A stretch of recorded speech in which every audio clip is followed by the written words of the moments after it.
संभूक भी खुश है जिन संभूकों का वध किया गया था। क्या उन संभूकों के लिए भी ये रामराज खुशहाल होगा जिनको शिक्षा लेने पर सर कलम कर दिया जाता था?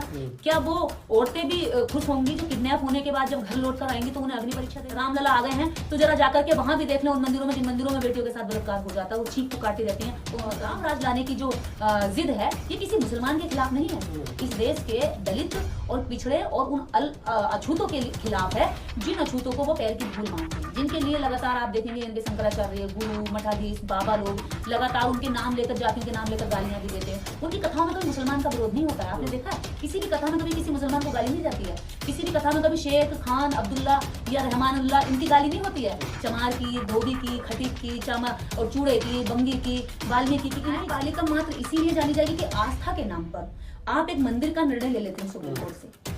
वहां पे ना साक्ष्यों का आधार है, ना वहां पर किसी तरह की कोई प्रमाणिकता हुई है कि वहां रामलला के तो सुप्रीम कोर्ट ने कहा ना इसमें साकेत नगरी है, ये बौद्धों का जगह है, बौद्धों का स्थान है। साकेत नगरी को आज इन्होंने बुद्ध के स्थान को छीनकर राम जन्मभूमि बना दिया है।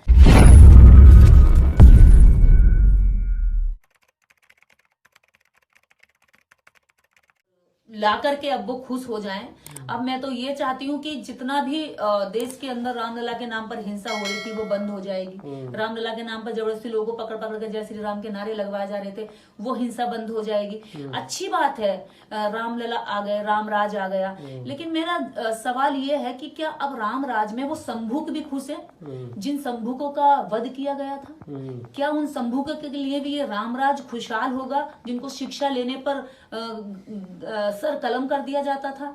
क्या वो औरतें भी खुश होंगी जो किडनैप होने के बाद जब घर लौट कर आएंगी तो उन्हें अग्नि परीक्षा देनी पड़ेगी? किडनैप होती है सीता लेकिन अग्नि परीक्षा उसको देनी पड़ती है। तो क्या ऐसे लोग जो इस देश के अंदर, इस देश की क्या महिलाएं रामराज लाने पर अपने आप को अग्नि परीक्षा दिलाने के लिए तैयार हैं? अगर रामराज आ गया है तो मुझे ये लगता है कि अब इस देश के अंदर शिक्षा को पूरी तरीके से खत्म करके केवल 3% लोगों के हाथ में दिया जाएगा। अगर रामराज की हम बात करें तो इस देश के अंदर शक के आधार पर औरत को घर से निकाल दिया जाएगा। अगर रामलला के आने की बात करें तो रामलला के आने से मैं ये कहती हूँ कि रामलला तो मंदिर में तो आ गए, कभी उन गरीब बस्तियों में भी जाके देखना जिनके घरों में मुंह बने वाले नहीं है। कभी वो अपने मंदिर के आसपास घूम के देखना जहां पर सैकड़ों हजारों झुग्गियां, झोपड़ियां और छोटे छोटे मकान तोड़कर खंडर खंडर कर दिए हैं। उनके घरों में भी जाकर देखना कि अब वो सर्दी में किस छत के नीचे सिकुड़ कर ठिठुर कर जीवन जी रहे होंगे। तो रामलला आ गए हैं तो केवल मंदिर में न रहें, मंदिर के ताले में न रहें। जरा देखें इस देश का हाल कितना बुरा है, जरा देखें इस देश के अंदर मणिपुर में भी जाकर देख लें रामलला की मणिपुर में औरतों को नंगा करके घुमाया जाता है। रामलला जब आ गए हैं तो रामलला जाकर के उन दलितों की बस्तियों में भी देख लें जो इतने सालों के बाद भी उनके जीवन में कोई सुधार नहीं आया है। रामलला आ गए हैं तो जरा जाकर के वहां भी देख लें उन मंदिरों में जिन मंदिरों में बेटियों के साथ बलात्कार हो जाता है, वो चीख पुकारती रहती हैं और उन्होंने कभी नहीं सुनी। तो मैं तो यही कहूंगी, आ गए हैं तो अच्छी बात है, तुम्हारा स्वागत है, लेकिन आ गए हो तो कुछ थोड़ा सा ऐसा भी कर देना जो इंसानियत के लिए जरूरी है। रामराज की क्या जरूरत है जब संविधान राज चल रहा है? तो रामराज की इसलिए जरूरत है क्योंकि उन्हें लगा कि जो 5000 वर्षों से जिस चीज पर वो एकाधिकार जमा कर बैठे थे, शिक्षा पर 100% आरक्षण था, हथियारों पर, वेपन्स पर 100% आरक्षण था, बाजार पर 100% आरक्षण था, शोषण करने के अधिकार पर 100% आरक्षण था, वो जो आरक्षण है अब वो आरक्षण खत्म हो गया उनका। और मंदिर पर जो 100% आरक्षण था वो आरक्षण में भी अब जो है शिक्षा के दम पर, संविधान की बदौलत वो शूद्र, दलित, पिछड़े जिनको नीच, अछूत और हीन भावना से देखा गया, वो आज सूट बूट पहन करके सवाल करते हैं, उनसे ज्यादा ज्ञान की बात करते हैं, उनसे ज्यादा तर्क बुद्धि रखते हैं, उनसे ज्यादा शिक्षा का जब उन्हें मौका मिला तो उनसे ज्यादा योग्यता साबित कर रहे हैं। तो ये जो रामराज लाने की जो जिद है ये किसी मुसलमान के खिलाफ नहीं है, इस देश के दलित और पिछड़े और उन अछूतों के खिलाफ है जिन अछूतों को वो पैर की धूल मानते हैं, जिनके लिए लगातार आप देखेंगे इनके शंकराचार्य, गुरु, मठाधीश, बाबा लोग लगातार उनके नाम लेकर, जातियों के नाम लेकर गालियां भी देते हैं। उनकी कथाओं में कभी मुसलमान का विरोध नहीं होता है, आपने देखा है? किसी भी कथा में कभी किसी मुसलमान को गाली नहीं जाती है, किसी भी कथा में कभी शेख, खान, अब्दुल्ला या रहमानुल्लाह इनकी गाली नहीं होती है। चमार की, धोबी की, खटीक की, चामा और चूड़े की, बंगी की, वाल्मीकि की इनकी गालियां होती है और इन्हीं पर सारी कथा टिकी होती है।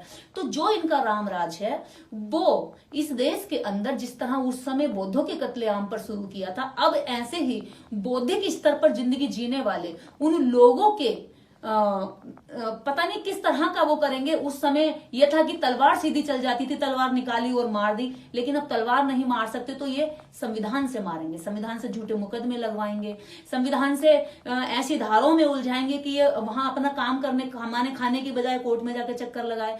क्योंकि उन लोगों के पास बहुत सारे लोग इस तरह के हैं बेरोजगार, उन्होंने इसीलिए देश को किया है कि इनके जो दलित समाज के लोग हैं खुद इनके यहाँ पर चापलूसी करें, काम करें और अपने ही जो जागरूक लोग हैं उनके खिलाफ काम करें। कल प्रधानमंत्री जी ने कहा कि मैं न्यायपालिका का धन्यवाद देता हूं, उन्होंने मतलब न्याय पूर्वक उन्होंने जो जजमेंट दिया उस न्याय पूर्वक की मैं बधाई देता हूं उनको।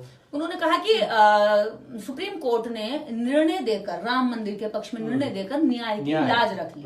ठीक है, तो मुझे ये नहीं समझ में आ रहा कि प्रधानमंत्री जी, क्या न्यायपालिका मात्र इसीलिए जानी जाएगी कि आस्था के नाम पर आप एक मंदिर का निर्णय ले लेते हैं सुप्रीम कोर्ट से, वहां पे ना साक्ष्यों का आधार है, ना वहां पर किसी तरह की कोई प्रमाणिकता हुई है कि वहां रामलला थे। ये तो सुप्रीम कोर्ट ने कहा ना, इसमें कोई प्रमाणिकता नहीं है। नहीं, सुप्रीम कोर्ट तो आस्था के नाम पर सरकार में बैठकर आपने सुप्रीम कोर्ट से अपने पक्ष में फैसला दिलवा लिया, तो ये न्याय नहीं कहा जाएगा।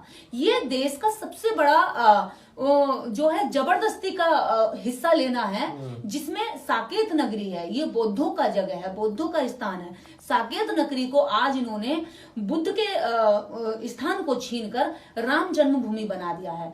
और इसको बनाने से केवल इतना फर्क पड़ेगा कि इनकी सरकार रही तो इन्होंने बना दिया, जब मुगल आए तो उन्होंने अपनी विरासत खड़ी करी, इस देश में अंग्रेज आए उन्होंने अपनी विरासत खड़ी, आज ये हिंदू के नाम पर आए हैं तो ये हिंदू की विरासत खड़ी कर रहे हैं, कल फिर बौद्धों की विरासत, बौद्धों का कोई राजा बनेगा तो बौद्धों की विरासत खड़ी करेगा वो अपने हिसाब से। तो मैं यही कहना चाहती हूँ कि जो आज इसको कहा जा रहा है कि न्याय की लाज रख ली, न्याय की लाज नहीं रखी है। इस देश की 140 करोड़ जनता की आंखों में धूल झोंकी गई है आस्था के नाम पर, मात्र आस्था के नाम पर जजमेंट मिला है। आपको पता है, सिर्फ आस्था के नाम पर कि हमारी आस्था है। रामभद्राचार्य को वहां पर गवाही के तौर पर खड़ा किया गया, जो अंधे हैं, उन्होंने कहा कि रामभद्राचार्य ने कहा कि हमारे पास साक्ष्य कुछ नहीं है, लेकिन हमारी आस्था है और हम इस आस्था को छोड़ नहीं सकते, चाहे कुछ भी हो जाए, जान देने को तैयार है। तो ऐसे हठ धर्मी लोगों की वजह से सुप्रीम कोर्ट ने वह निर्णय दिया है, सरकार में बैठे हुए लोगों के पक्ष में सारे फैसले गए हैं। इसलिए मैं इसको, ये न्याय का आधार नहीं है, ना ही ये न्याय हुआ है। अगर हमारे प्रधानमंत्री जी इस अन्याय को न्याय कह रहे हैं तो मुझे ये लगता है कि फिर हम न्याय किससे मांगेंगे। अगर हमारे देश के प्रधानमंत्री जी इस तरह के जो राम मंदिर के लिए दिया गया फैसला है, हमें इससे कोई ऐतराज नहीं है। देखिए, कोर्ट तुम्हारा, अखबार तुम्हारा, पत्रकार तुम्हारा, कोर्ट तुम्हारा, थाना तुम्हारा, तुम चाहे जो कर लो, तुम्हारे मन में जो आए वो कर लो, यहाँ पर हमारी आवाज चाहे जितनी तुम दबा लो। लेकिन मैं एक बात मानती हूँ, झूठ पर खड़ी हुई सत्ता में ज्यादा हिम्मत नहीं होती है। जो लोग डरते हैं ना, मैं उनसे बता देना चाहती हूँ कि झूठ पे खड़ी हुई सत्ता हमेशा इतनी घबराई होती है कि एक व्यक्ति से भी वो इतनी डरती है, अगर तान कर खड़ा हो जाए कि हाँ मैं जवाब लेना ही चाहता हूं, तो एक व्यक्ति ही पूरी सत्ता को हिलाने की ताकत रखता है। लेकिन बस ये है कि एक डर का शगुफा छोड़ दिया जाता है कि ये हो जाएगा, वो हो जाएगा, और एक हाइप बना करके लोगों के दिमाग से सच को निकालकर फिर झूठ इंप्लीमेंट किया जाता है। तो ये जितना भी राम मंदिर का फैसला है, हमारा इससे, हम इस समय कुछ कहने की स्थिति में नहीं है, क्योंकि अगर हम अभी सच बोलेंगे तो हमारे खिलाफ मुकदमा हो जाएगा।